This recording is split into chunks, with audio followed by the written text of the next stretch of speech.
Fala pessoal, tudo bem? Sejam bem-vindos aqui ao meu canal, eu sou o Alberto Neri e esse é um canal dedicado à psicologia e à logoterapia também, a psicologia do sentido da vida. No vídeo de hoje eu quero levantar a seguinte pergunta: será que para você, psicólogo, psicoterapeuta, a logoterapia é uma boa ferramenta profissional? Será que a logoterapia é útil para você usar no seu trabalho? Como você pode saber melhor sobre isso? Se você quer saber, acompanhe o vídeo de hoje que eu vou dar os sinais de que a logoterapia é uma ferramenta útil para você.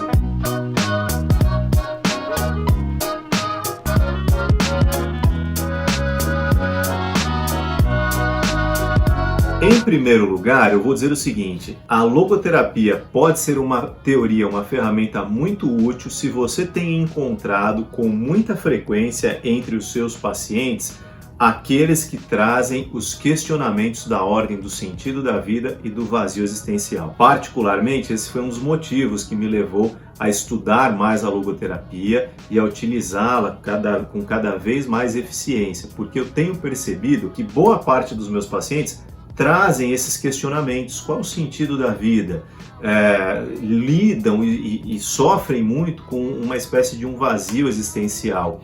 E lendo os livros de Viktor Frankl, a gente vai perceber o seguinte, que na visão dele, talvez essa seja uma das grandes contribuições que ele deu para a psicologia como um todo, o vazio existencial ele é o grande mal, ele vai dizer ali da segunda metade do século XX, e eu afirmo, né, pela experiência que eu tenho tido, que a coisa não mudou no século XXI.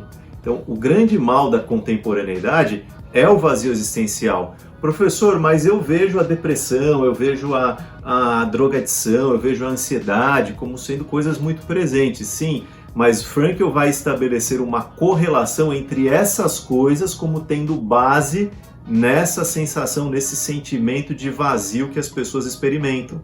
Ou seja, como sendo efeitos colaterais do vazio existencial. E a logoterapia vai apresentar entre as suas ferramentas, primeiro, uma grande capacidade de compreensão e discussão do tema do vazio existencial e, em paralelo, ela vai apresentar uma solução para o vazio existencial, que é justamente a busca de uma vida repleta de um sentido para a vida e formas de se buscar e encontrar esse sentido.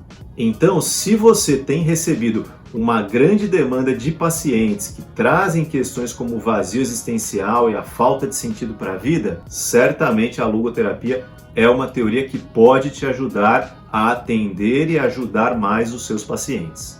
O segundo sinal de que a logoterapia ela pode ser uma teoria eficiente para você utilizar tem a ver com aquela sensação de não querer sentir-se preso a uma única forma de compreender o ser humano. E por que é que eu digo isso? Estou falando isso porque, talvez como eu, nas cadeiras das salas de aulas dos cursos de psicologia, você já tenha ouvido alguns mestres, alguns professores falando que é uma coisa absurda quando a gente pensa, a gente tem lá a nossa teoria de base e a gente pensa em dialogar, em promover o diálogo dessa nossa teoria com outras. Aliás, não é? Quem nunca reparou nas salas de aula, isso é uma coisa muito comum.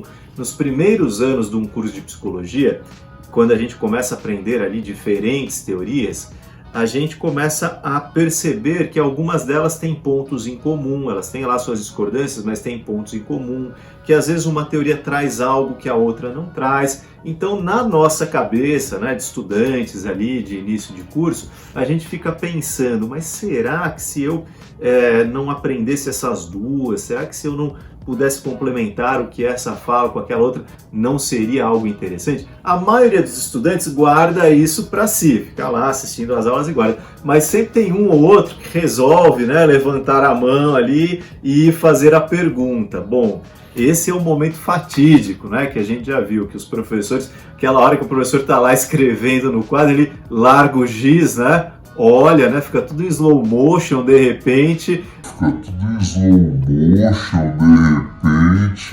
Aquele silêncio sepulcral e o professor olha, né, para a cara do aluno como se ele tivesse falado o maior absurdo do mundo. E às vezes, né, faz até alguma piada, uma ironia, enfim, aí ninguém mais toca no assunto. Normalmente é assim, mas no fundo o estudante fica lá com aquela sensação, puxa, mas eu acho que talvez, enfim, mas isso daí é sepultado ali, né, sob a autoridade do professor, do mestre. No entanto, quando a gente vai ler a logoterapia, e mais uma vez, essa foi uma das coisas que mais me atraiu à teoria de Viktor Frankl, a postura de Frankl ela é diferente. O que ele vai dizer? Ele diz o seguinte, primeiro, que a logoterapia não é uma panaceia, ou seja, ela não é a cura para todos os males, ele reconhece que ela tem as suas limitações. Em segundo lugar, ele vai dizer o seguinte, que nós não podemos desprezar as contribuições efetivas e brilhantes que grandes nomes da psicologia deram à ciência psicológica. Nisso ele vai citar ali Freud, Skinner e tantos outros. A partir daí, o que é que Frankl faz? Ele cria a logoterapia como uma teoria aberta, como uma plataforma aberta, em outras palavras, aberta à sua própria evolução e aberta ao diálogo com outras teorias. Ou seja, Frankl não exige daqueles que usam a sua teoria, dos logoterapeutas, que ele se feche para as outras. Pelo contrário, ele abre as possibilidades de diálogo. Ah, professor, isso significa então que eu vou sair por aí misturando, pegando uma parte de psicanálise, uma parte de comportamental, uma parte de logoterapia, criar ali um Frankenstein psicológico e usar? Não é isso que ele está dizendo.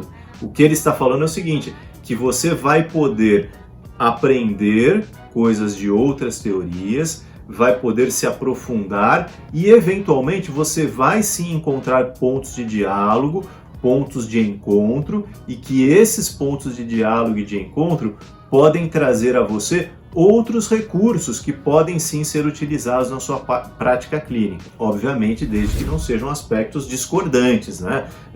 Antagonistas das teorias. Então, se você é aquele psicólogo, aquele psicoterapeuta que, vez ou outra, já se sentiu aprisionado, amarrado por essas visões de psicoterapia que praticamente dizem que você não pode nem olhar para o lado em termos de obter outros recursos e de respirar outros ares de teorias psicológicas, então a logoterapia certamente é uma teoria que vai preencher essa sua necessidade profissional. E um terceiro sinal de que a logoterapia pode ser uma ferramenta eficiente para você, psicólogo, psicóloga, psicoterapeuta de maneira geral, é a seguinte: por várias vezes você recebe no seu contexto psicoterapêutico os seus pacientes falando dos seus conflitos, das suas demandas, das suas lutas ligadas às suas crenças, ligadas às suas vivências espirituais e religiosas.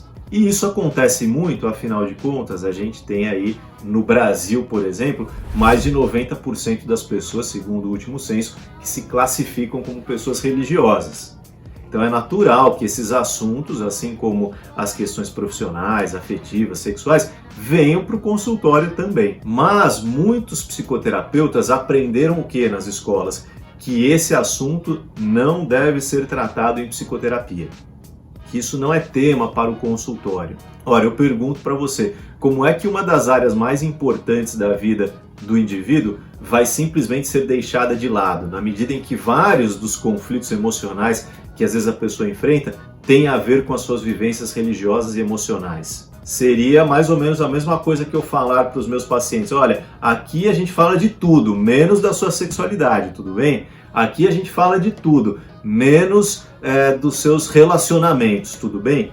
Parece absurdo, não é? Mas é isso que a gente faz quando a gente impede os pacientes de falarem das suas demandas religiosas e espirituais. Mas justamente porque esse é um assunto às vezes reprimido no ensino da psicologia, no ensino da psicoterapia, que os psicólogos não sabem como trabalhar isso. Então, não é nem que eles não acham importante, mas eles não sabem, eles não têm recursos. E a logoterapia, justamente porque ela entende que essa é uma parte importante da vida das pessoas, que é uma parte que está dentro ali do que Frankl vai chamar da dimensão noética de cada indivíduo, então ela abre espaço para se falar desse assunto e mais, ela dá ao psicoterapeuta recursos para que ele compreenda, à luz de uma teoria psicológica, as demandas e os discursos de natureza espirituais e religiosos dos seus pacientes. Em outras palavras, você se sente mais preparado e mais à vontade para trabalhar essas questões na clínica também. Então, se você sente falta de uma teoria que dê a você base para trabalhar as questões religiosas e espirituais dos seus pacientes, então isso é um sinal de que a logoterapia pode ser muito útil para você também. Estes foram então 3 sinais de que a logoterapia pode ser uma ferramenta útil para você, psicólogo, psicóloga ou psicoterapeuta. O que você achou desses 3 recursos que a logoterapia oferece para a prática do seu trabalho? Você acha que isso pode acrescentar alguma coisa? Você já percebeu a demanda dessas 3 coisas que eu acabei de falar aqui nos seus pacientes e ao mesmo tempo sentiu que não tinha recursos para lidar com elas? Ou por outro lado, você já usa a logoterapia na sua prática clínica e já notou como essas 3 características te ajudaram a atender melhor as pessoas que te procuram? Comente aqui embaixo, quero saber qual a sua opinião sobre o assunto. Para continuar aprendendo mais sobre a logoterapia e as suas aplicações, é só você fazer a sua inscrição aqui no nosso canal, deixar o like no seu vídeo e assistir os nossos vídeos semanais. Espero você no próximo.